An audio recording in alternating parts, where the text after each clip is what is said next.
Hi lads, this is the PipePastor here. My fine son Nick is taking some videos of me today.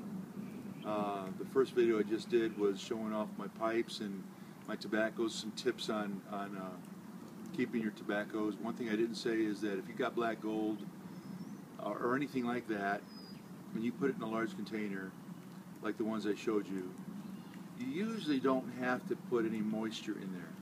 It's pretty moist as it is, huh? Yeah, it's pretty moist. But if it's going to take you a year to smoke it, if you get a pound, it can take a year to smoke it. You need to get a couple of those coins that the tobacconists sell that are made of clay, I think, or chunks of sponge. Soak them in water, and you want to keep it around 70 to 90 degrees. If you have a humidifier, you want to keep it moist throughout the year. I change it maybe 4 or 5 times. I'm not real good at it, but black gold hardly ever goes bad on you anyway.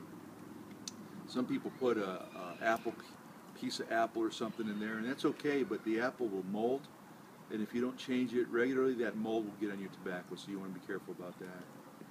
But I was showing you spaghetti holders because you don't have to get real fancy.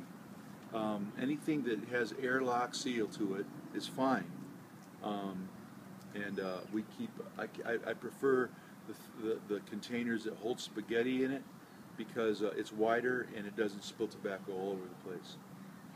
I got a bunch of pipes coming in. I've ordered about 4 or 5 pipes, and I've ordered one from Paul, who goes under LarrisonPipes.com. Larrison Pipe, L-A-R-R-Y-S-O-N, Larry's son. He's a Nordic brother living in England right now, and he's famous right now for he's cornered the market, I think, on a tree bark rustication.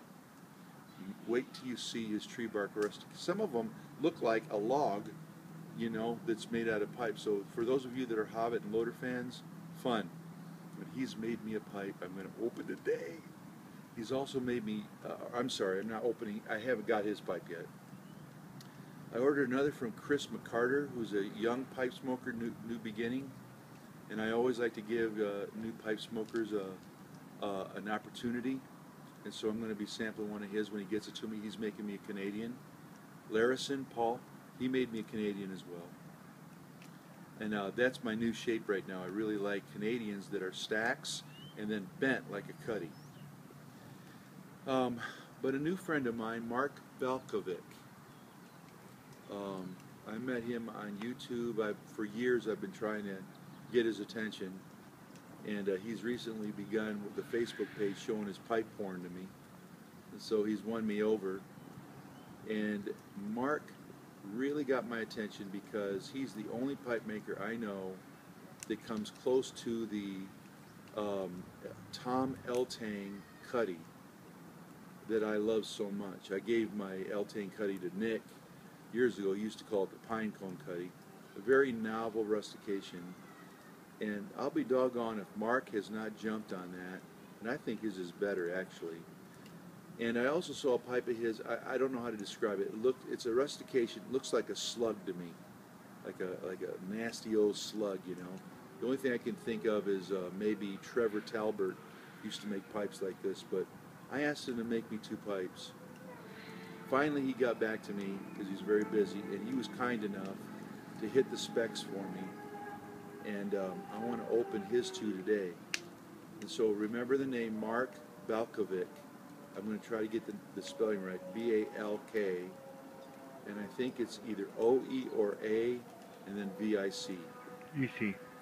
Huh? V-E-C. V-E-C? Mark Balkovec. Now Mark's trend is that he really, his niche is, he makes great pokers. And he makes pokers with a flame on it. She makes flames on it. Incredible pokers. One in particular I like that's got a very skinny kind of a feminine stem to it. I like that. Usually I don't like pokers because they're so bulky, you know. And what I like about pokers is they sit. But he makes a poker that's very skinny in its stem. And as you've seen from my last video, I'm a stem freak. So anyway, I'm going to open one of Mark's today. And my son Nick, tell him, Nick, is this like me or not like me? No, I'm very surprised he waited this long to open this. Here's his name, by the way. B-A-L-K-O-V-E-C. Nick was right. And so this is one that he made for me.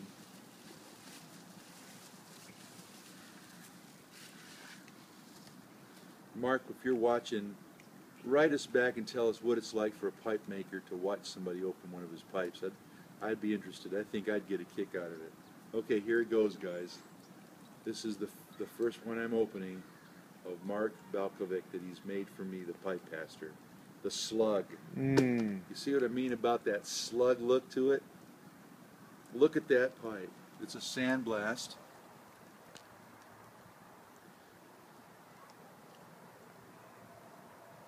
Absolutely spot on to what I asked of him.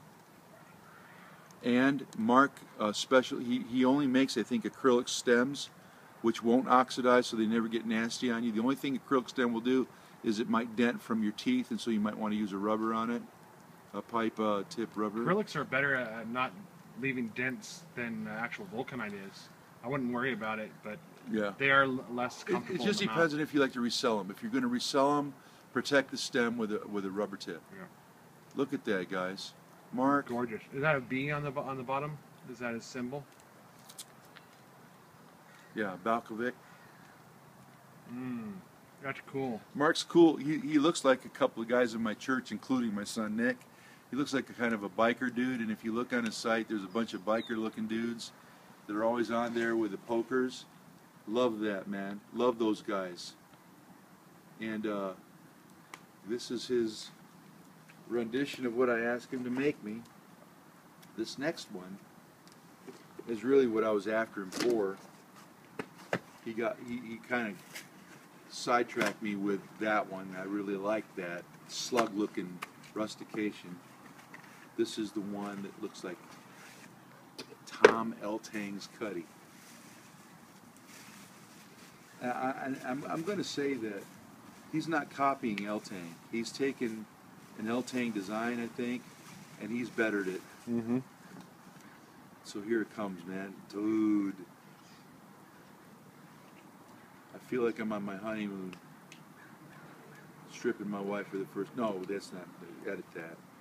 I can't edit these. Here it is, man. Look at that, guys. Oh my gosh.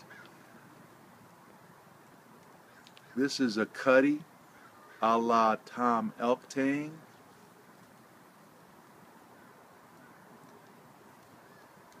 And Eltang stems. Hold it still for a second. Eltang stems you can't hold in your mouth because, like some pipe makers, they'll taper it all the way down to the end and not flatten it, and so it doesn't sit right on your teeth. And I'm a clencher, and I reminded Tom of that, or I'm sorry, Mark of that. Another thing you'll notice about Mark's pipes, he doesn't coat the stuff on the inside with junk. Some like it, some don't. I don't mind it, but GLPs, he hates that stuff. And when GLPs gets a pipe with that gunk, he actually reams it out. But this is the pipe I wanted him to make me. Oh man, and it just fits right in there. Light, comfortable. I can't wait to smoke it, man. I'm gonna pack this with black gold. I always do my new pipes with black gold. And smoke black gold in it for a while, just because I don't want to flavor them with something else. Nick, by the way, is smoking. Would you start smoking from the last video? I don't know. That Lane stuff is so like cherry. Yeah, he's smoking the Lane stuff that looks like black gold plus with cherries in it, and he's liking it. You digging it? Is it biting you yet? Nope. Yep. So I'm gonna pack this with black gold. And I'll see you on the upside. Oh, by the way, before we go, this is my favorite kind of 30 seconds. Tobacco holder. And it's made out of latex, and it holds, like, man, a gab of tobacco. And if I were you, I'd get a bunch of these. So God bless you guys. I'll see you on the upswing.